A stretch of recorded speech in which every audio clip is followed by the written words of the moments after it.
I woke up before the sun today, not because I had somewhere to be, not because an alarm rang, but because my body no longer believes in sleeping in.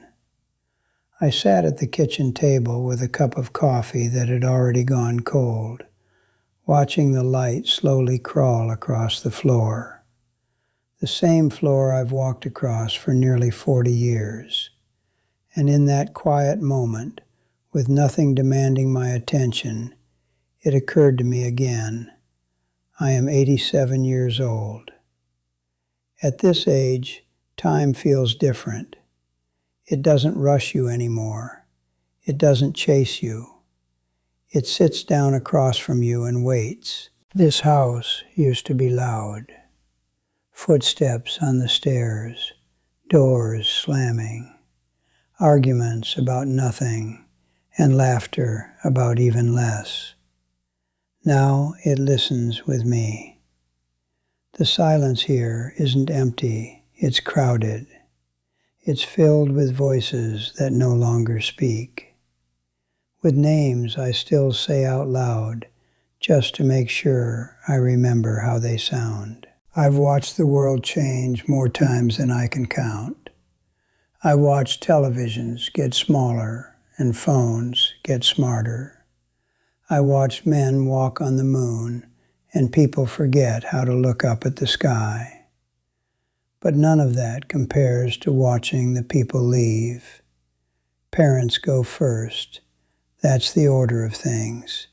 Then siblings, friends who once knew your whole story without you saying a word. And then, if you live long enough, the person who was supposed to leave with you doesn't. When you reach this age, you become invisible in a strange way. Not ignored, just transparent. The world moves through you instead of around you. Young people rush past, burdened by urgency, convinced they're running out of time. From where I'm standing now, they have more than they can imagine. They sometimes ask me, what is it like to be this old? They ask with fear or with pity, as if old age is a punishment for surviving. What they don't know is this. There is a clarity that only arrives when most things have already been taken from you, when the noise dies down, when the expectations fall away, when the applause stops. What remains isn't despair, it's truth. If you're younger than me, stay for a moment. If you're my age, sit down. We'll watch the light together. Because I want to tell you what doesn't leave. The first thing that goes is the illusion of ownership. When I was younger, I believed my life was made of solid things. My career, my home, my title. I measured my worth in what I could point to and say, that's mine. I protected those things fiercely, defended them, sacrificed for them. But here, at 87, I look around and realize how little of it stayed. The houses were sold. The office was given to someone younger. My name on the door disappeared within months of my retirement, and the world didn't pause to notice. At first, that hurt.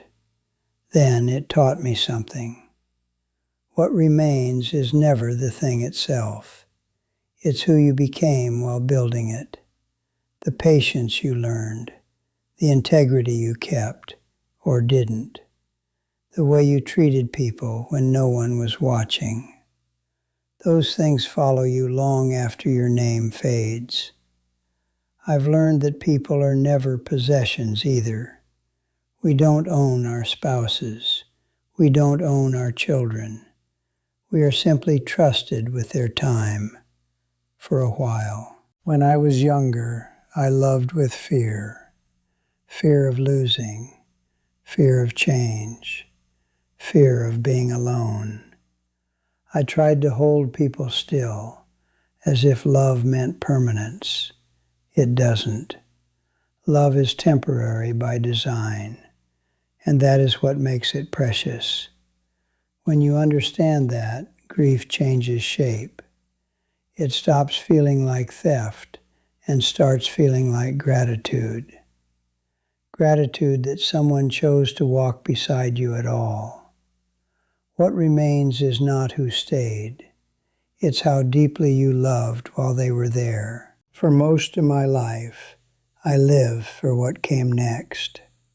The next promotion, the next vacation, the next milestone that promised meaning. I was always facing forward, convinced that fulfillment waited just beyond the horizon. But life, I've learned, is not built from peaks. It's built from the path between them. I don't remember the awards anymore. I don't remember the applause, but I remember mornings. I remember the way the kitchen smelled on Sundays, the sound of someone humming in another room, the feel of sunlight on my arm while doing absolutely nothing important. If I could go back, I wouldn't chase more success. I would chase more awareness. I would sit longer, listen harder, notice what I was too busy to see. Because what remains at the end of a long life is not a highlight reel. It's a quiet collection of ordinary moments that turned out to be everything. One of the hardest lessons of old age is solitude. We were raised to stay busy, to fill silence with purpose, to outrun discomfort. But eventually, the noise falls away.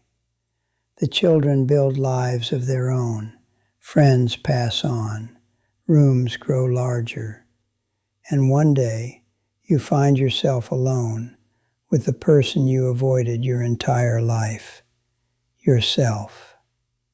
Most people spend decades running from that meeting. They drown it in work, entertainment, relationships, anything loud enough to distract. But at a certain age, running becomes impossible. Your body won't let you. So you sit, and in that stillness, something unexpected happens.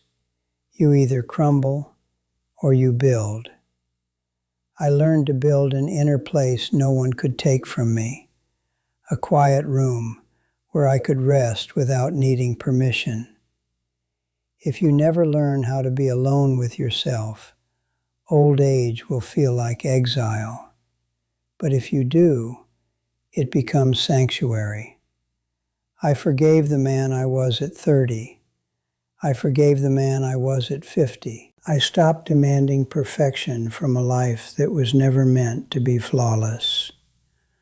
What remains is peace, not excitement, not pride, peace.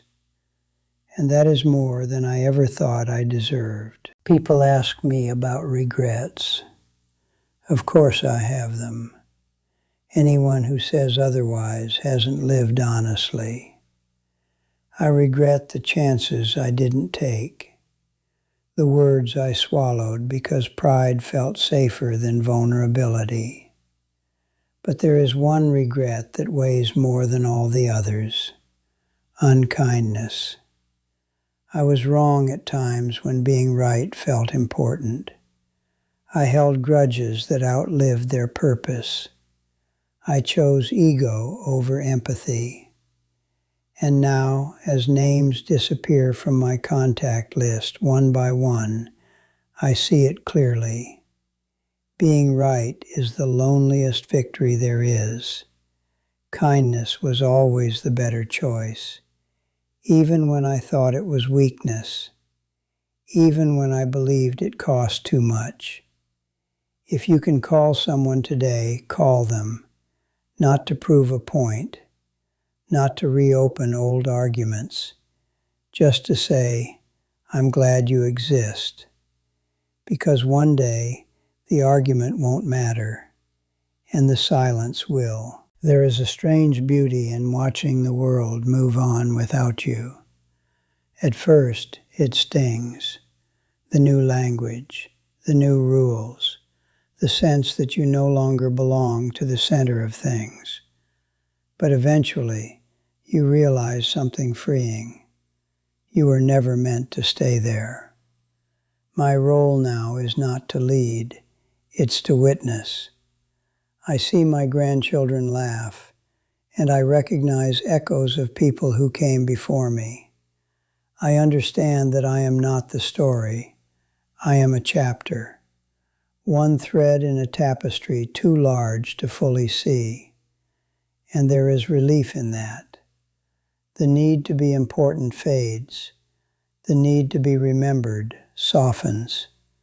What remains is the joy of knowing that something of you continues, even if your name doesn't. So what remains when the house goes quiet? Gratitude. A deep, aching gratitude for the unlikely gift of having been here at all. For every morning I woke up. For every love that broke my heart and shaped it anyway. For the thousands of sunrises I never thought to count. I am not afraid of the dark anymore, because I understand now. The light doesn't disappear, it just moves on. If you're listening to this, don't wait until your hair turns white to look for what remains.